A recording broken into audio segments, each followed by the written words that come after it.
اسی طرح سید الاستغفار، یہ ایک بہت بڑا استغفار جس کو یعنی استغفار کی سردار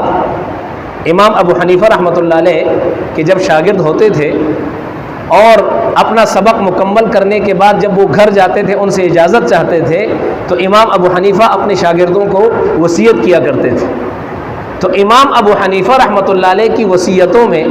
ایک وصیت یہ تھی کہ سید الاستغفار کو لازم پکڑو، جو استغفار کے سردار ہے اس کو لازم پکڑو۔ وہ کیا ہے؟ اللہم انت ربی لا الہ الا انت خلقتنی وانا عبدک وانا علی عہدک ووعدک ما استطعت وابوء لک بنعمتک علی وابوء لک بذنبی فاغفر لی فانہ لا یغفر الذنوب الا انت۔ یہ ہے اللہم انت ربی، یہ استغفار ہے، اللہ تو میرا رب ہے، تیرے سوا کوئی رب نہیں ہے، آپ نے مجھے پیدا کیا ہے، میں تیرا بندہ ہوں، میں تیرے وعدے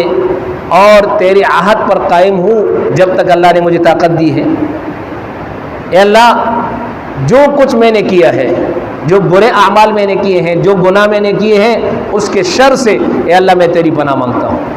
اور فرمایا اے اللہ میں تیرے ساری نعمتوں کا اعتراف کرتا ہوں، میں اقرار کرتا ہوں اے اللہ کہ جتنی بھی نعمتیں ہیں میرے اوپر، جو کچھ میرے ساتھ ہے یہ تیری نعمتیں ہیں، اور پھر اس کا بھی اعتراف کرتا ہوں کہ اللہ ان نعمتوں کا میں نے کوئی حق ادا نہیں کیا، میں نے گناہ کیے ہیں، میں ان گناہوں کا بھی اعتراف کرتا ہوں۔ اے اللہ تیرے سوا کوئی گناہ معاف کرنے والا نہیں ہے، میرے گناہوں کو معاف فرما دے۔ چنانچہ فرماتا ہے کہ یہ کلمہ، یہ سید الاستغفار کوئی آدمی صبح کو کہتا ہے اور شام تک اس کو موت آئی،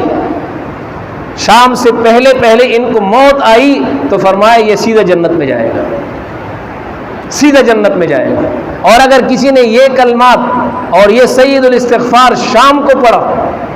اور صبح ہونے سے پہلے موت آئی، اللہ سیدھا ان کو جنت میں داخل فرما دے گا۔